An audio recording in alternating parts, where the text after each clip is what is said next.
لے کر بندگی خدا میں اپنی زندگی کو وقف کر لیتا ہے جب مسلمان، اس کے بعد ضبط نفس کا پہلو اسٹیج مرحلہ شروع ہوتا ہے۔ اور ضبط نفس کیا ہے؟ نفس جو چاہے اس کے خلاف کرتا ہے، نفس جو چاہے اس کے خلاف کرتا ہے۔ نفس بڑا گھر مانگے نہیں دیتا، نفس اچھا کھانا مانگے نہیں دیتا، نفس اچھی پوشاک مانگے نہیں دیتا، نفس اچھی گاڑی مانگے نہیں دیتا، جو کچھ نفس مانگے اسے نہیں دیتا، ضبط نفس سے کام لیتا ہے۔ جب یہ دو کام کر لے تو پھر نیابت الہی مل جاتی ہے، پھر نیابت الہی مل جاتی ہے، اور پھر وہ خوددار ہو جاتا ہے۔ کیا ہو جاتا ہے؟ جو ہمارے ہاں نہیں پائی جاتی، خودداری ہمارے ہاں نہیں جا پائی جاتی، بس شعر پڑے جاتے ہیں، خود ہی کو کر بدل دی سنا، کہ ہر تقدیر سے پہلے بات سنے، یہ سمجھے یہ خودی وہ خودی ہے جو اقبال کہتا ہے بندے کو اگر حاضر ہو جائے اطاعت رسول کے بعد، اطاعت خدا کے بعد، بندگی خدا کے بعد، ضبط نفس کے بعد، نیابت الہی کے مراتب اور سٹیجز کو طے کرتے ہوئے اگر بندے کو خودداری اور خودی حاصل ہو جائے تو پھر اس کا مقام یہ ہوتا ہے کہ خودی کو کر بلند اتنا کہ ہر تقدیر سے پہلے خدا بندے سے خود پوچھے بتا تیری رضا کیا ہے؟ میری رضا تو ہے ہی ہے، میری رضا تو ہے ہی ہے، اب تو اس مقام پر پہنچ گیا ہے کہ اب تو بتا تو کیا چاہتا ہے مجھ خدا سے، جو تو چاہتا ہے وہ میں کر دوں گا۔ یہ تو مسلمان کی ترقی کی مناظر ہے جو طے کرتے ہوئے جاتا ہے، لیکن ہم اتنے گھٹیا اور بے غیرت اور بے حیا ہو چکے ہیں نیشنل لیول پر کہ ہم دوسرے افرادی سے پوچھتے ہیں، ان کی تو پیچھے نسب بھی چیک کرانا چاہیے۔ یہ میں بڑی وثوق کے ساتھ بات کر رہا ہوں، ان کا نسل کہیں میر جعفر اور میر صادق کے ساتھ تو نہیں ملتا۔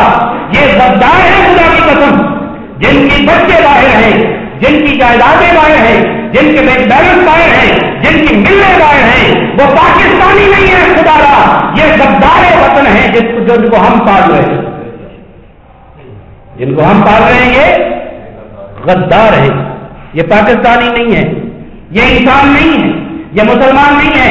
اس بندے کے بارے میں آپ کا کیا خیال ہے جو پاکستان سے پاکستان کا بیٹا پکڑ کر دے دیتا ہے؟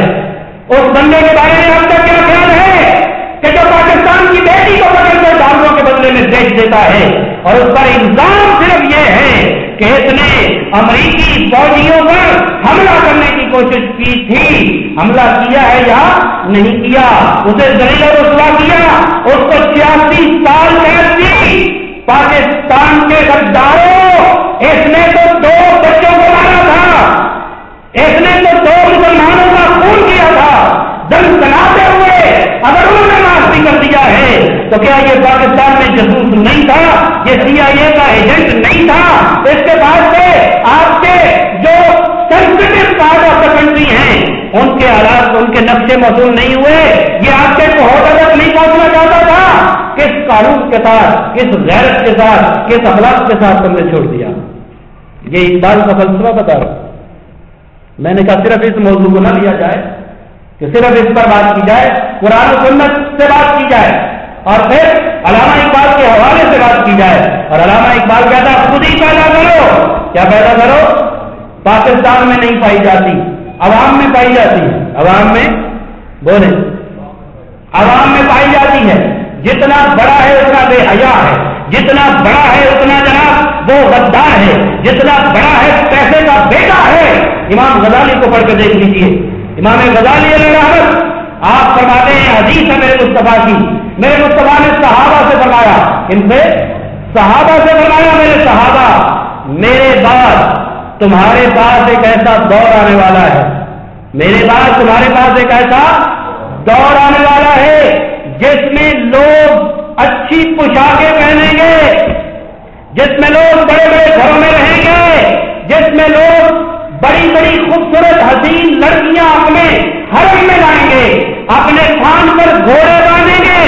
یہ میرے مصطفیٰ کی حدیث ہے، امام غزالی کو یہاں کوٹ کر رہا ہوں، امام غزالی نے اس حدیث کو نقل کیا ہے اور حضور صلی اللہ علیہ وسلم نے فرمایا ان کی ہر چیز دولت ہوگی، وہ دولت کے لیے دین کو بیچ دیں گے، اللہ کا نام بھی بھی میرے مصطفیٰ نے فرمایا دولت کے لیے لیں گے، اللہ کا نام بھی دولت کے لیے لیں گے، دنیا کا اوڑھنا بچھونا ہوگی۔ اور آگے سنیے، حضور نے فرمایا تمہیں یا تمہاری اولاد کو اگر کوئی ایسا شخص نظر آ جائے یا مل جائے تو میرے مصطفیٰ نے فرمایا انہیں سلام نہیں کرنا۔ کیا نہیں کرنا؟ اخلاقیات کی درس دینے والا یہ دین، قرآن کہتا ہے سلام کرو، حضور نے فرمایا آپ السلام بینکم،